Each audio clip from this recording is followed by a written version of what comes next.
What turns an ordinary schoolteacher into a force that bends cities? Not applause, not power, a whisper, a vow, and a woman who refused to look away. You know her as Mother Teresa, a name carried by headlines, Nobel lights, and hard questions. Admired by millions, challenged by critics. Yet the center of her story isn't a stage. It's a decision made in the quiet, then defended on the streets. Calcutta did not need another slogan. It needed hands that would touch the untouchable, lift the abandoned, cradle the dying without asking for anything back. She stepped out with almost nothing, just a white sari with blue borders and a promise to serve the poorest of the poor. That choice lit a fuse. Homes opened. Volunteers followed. Doors unlocked in cities that didn't even speak her language.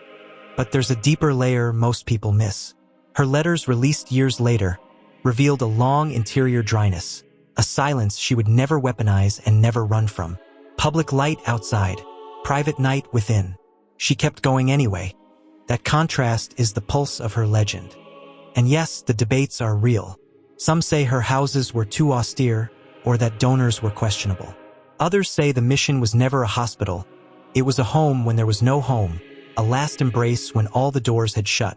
Between praise and critique stands a woman holding a dying hand like it belonged to a king. Before the world knew her name, something happened on a train to the mountains. A call within a call that changed her direction forever. It started with steel rails and monsoon mist, a crowded carriage to Darjeeling, the city falling away. In that in-between space, she sensed it clear, insistent, impossible to file under later. Not a new religion, a new assignment. Leave the classroom, enter the streets. Find me in the ones no one touches. She would call it the call within a call. She didn't dramatize it. No thunder, no spotlight, just a certainty that a different poverty needed a different love. The timing was brutal, partition tensions, epidemics, hunger. She was an obedient sister. Leaving her post wasn't a quick decision.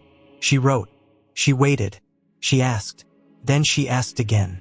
Permission took months, and those months mattered, desire tempered into discipline. When the answer finally came, she traded a habit for a white sari with 3 blue borders, cheap, washable, familiar to the poor. She kept one small cross. She kept nothing else. A former headmistress stepped onto the pavements with empty hands and a full purpose. People didn't applaud. They stared. Some whispered, naive. Others quietly helped.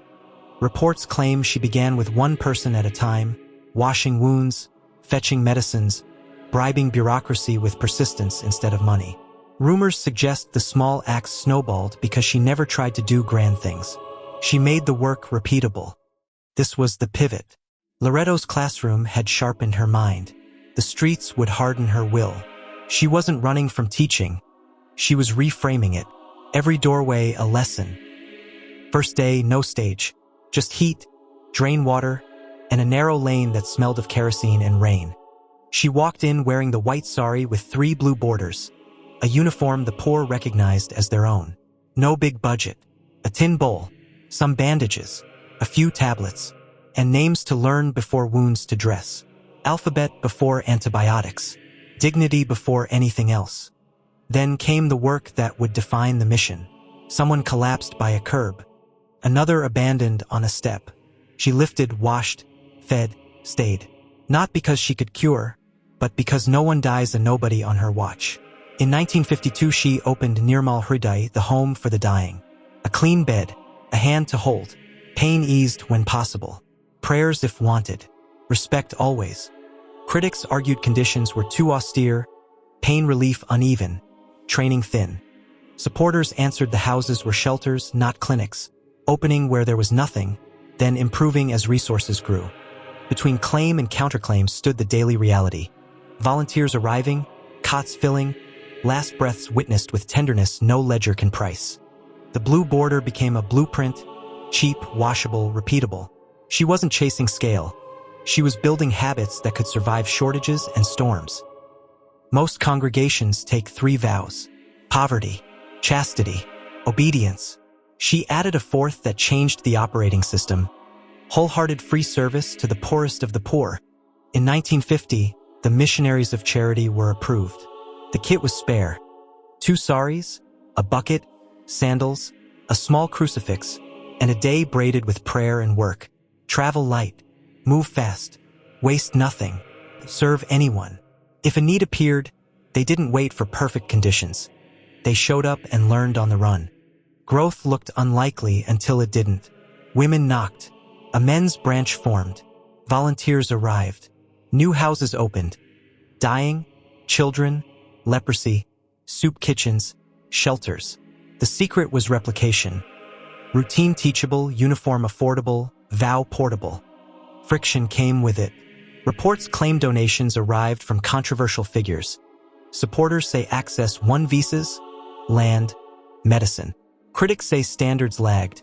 Defenders reply houses were homes, not hospitals, with training tightened over time. A debate about baptizing the dying? The sisters say by request or where desire is reasonably clear. The spotlight found her anyway. Cameras, headlines, Nobel Peace Prize, 1979.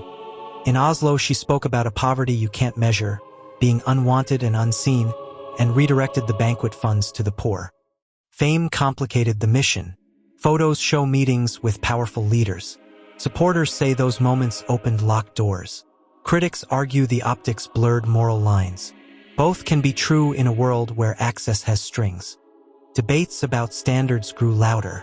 Defenders repeated the core: homes, not hospitals, born where nothing existed, then strengthened with partners and training.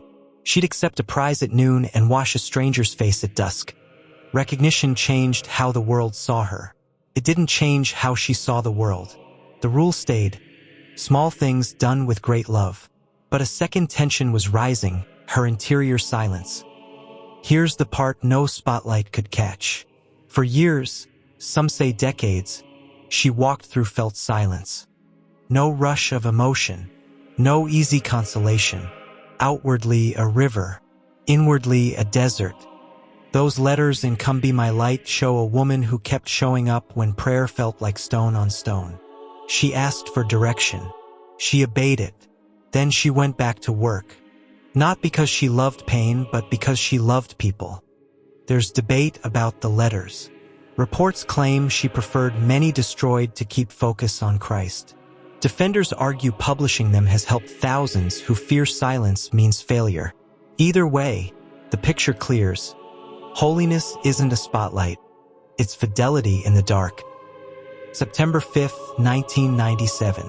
Calcutta paused. Sirens low. Candles high. She went quiet, and a nation gave her a state funeral. Soldiers lifted the casket. The Indian flag lay across it. Leaders bowed.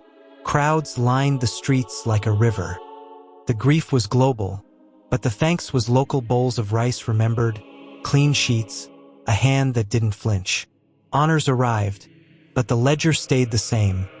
One person at a time until there were tens of thousands. Debates didn't vanish. Some called the honors politics. Others said the streets had voted long before. Meanwhile, the sisters worked in 100-plus countries. The blue border understood from Addis to the Bronx. Her greatest work wasn't a building or a medal. It was a method you can borrow. Start small. Show up. Refuse to look away. Touch what fear says is untouchable. If there's no budget, simplify. If there's no plan, begin with one person. If there's no feeling, choose fidelity. The debates remain, and they should. Honest work can survive hard questions. But the core is stubborn.